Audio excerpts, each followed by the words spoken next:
देर से ही सही मुझे समझ आ गई, मेरे चेहरे पे रंगत लाते लाते पिताजी के चेहरे पे झुर्रियां आ गई।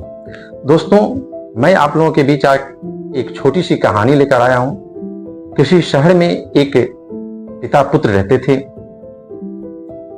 पुत्र की मां बचपन में ही चलबसी थी, गुजर गई थी, जिसके कारण पिताजी ने उसका पालन पोषण किया, उसे स्कूल ले गए, ले आए, अच्छी शिक्षा दी, तालीम दी और दोनों की मेहनत रंग लाई।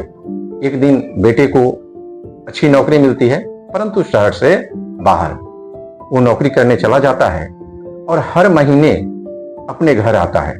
और जब भी घर आता अपने पिताजी को शहर के सबसे अच्छे रेस्टोरेंट में ले जाता, खाना खिलाता, मिठाइयां खिलाता, आइसक्रीम खिलाता और फिर घर ले आता, फिर नौकरी करने चला जाता। समय अपनी गति से चलता रहा, लड़का आता रहा, खाना खिलाता रहा। एक समय आया जब पिताजी काफी बूढ़े हो गए, उनके हाथ पैर कांपने लगे, अब उनसे खाना भी बढ़िया से खाया नहीं जाता था अच्छी तरह से। एक दिन पुनः लड़का आता है और कहता है कि नहीं पापा, फिर आज होटल में चलते हैं खाना खाने। पिताजी कहते हैं बेटा यहीं कुछ अच्छा बनाकर खा लेते हैं, कहाँ चलेंगे होटल में, अब चला नहीं जाता। लड़का जिद करता है। लड़के के जिद के आगे, उसके प्यार के आगे पिताजी को तैयार होना पड़ता है। दोनों शहर के सबसे अच्छे रेस्टोरेंट में खाना खाने जाते हैं। खाना टेबल पर आता है। जब दोनों खाना प्रारंभ करते हैं तो जब पिताजी खाते हैं तो उनके हाथ कांपने लगे और हाथ कांपने की वजह से खाना के कुछ दाने, दाल की कुछ बूंदे उनके कपड़ों पे आ गिरते हैं और दाग लग जाता है। इसे देख आसपास बैठे लोग हंसने लगते हैं। लड़का तुरंत समझ जाता है, अपना रुमाल निकालता है, पिताजी के कपड़े को साफ करता है और अपने हाथों से उन्हें खाना खिलाने लगता है। जब खाना समाप्त होता है तो वह उन्हें उस होटल के बाथरूम में ले जाता है, उनके कपड़ों को बढ़िया से अपने रुमाल से पानी से भिगो करके धोता है, साफ करता है और वेल मेंटेन में वो पुनः उस टेबल पर आता है, ठीक उसी तरह से उन्हें लेकर आता है जैसा वे घर से बनकर आए थे। बिल देने के बाद जब दोनों चलने को तैयार होते हैं तो बगल से एक बुजुर्ग की आवाज आती है, ठहरो बेटा। लड़का रुक गया। उसने पूछा अंकल क्या बात है?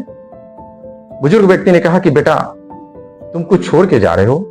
लड़के ने अपना मोबाइल देखा, पर्स देखा, अपनी घड़ी देखी, सब कुछ सुरक्षित थे, चश्मा देखा, सब सुरक्षित थे। उसने कहा नहीं अंकल जी, मेरा कुछ छूटा नहीं है। तो उस व्यक्ति ने कहा कि बेटा एक बार फिर से देख लो। लड़के ने कहा कि नहीं अंकल जी, छूटा तो कुछ नहीं है। तब उस बुजुर्ग व्यक्ति ने कहा कि नहीं बेटा, आज इस जगह पे तुम दुनिया का सबसे बेहतरीन चीज छोड़ करके जा रहे हो और वह है आज की युवा पीढ़ी के लिए एक लेसन छोड़ के जा रहे हो, एक पाठ छोड़ के जा रहे हो, एक सबक छोड़ के जा रहे हो, एक उदाहरण छोड़ के जा रहे हो कि माता पिता की सेवा कैसे की जाती है और हम लोगों के लिए एक उम्मीद की किरण बन के जा रहे हो कि आज के युग में भी तुम्हारे जैसे संतान इस धरती पे हैं। दोस्तों, हमें भी अपने का साथ, उनका आशीर्वाद हमेशा जिंदगी में काम आता है। जब हम बच्चे थे, उनके कंधे पे घूमते थे, माँ की गोद में बैठते थे, कभी सुसु करते थे, तो लोगों ने बुरा नहीं माना, कभी अपनों से हमें दूर नहीं किया और हमेशा सभी चीजों को साफ किया, हमें खिलाया पिलाया, बड़ा किया, पालन पोषण किया, इसी उम्मीद में कि जब मैं बूढ़ा हो जाऊं, हम बूढ़े हो जाएं, तो हम ही उनके लाठी बने, हम उनका सहारा बने। दोस्तों, जिंदगी में माता पिता का आशीर्वाद, अपनों का आशीर्वाद बहुत जरूरी है आगे बढ़ने के लिए, क्योंकि उनके आशीर्वाद के बिना तो भगवान का आशीर्वाद भी काम शायद नहीं आता है।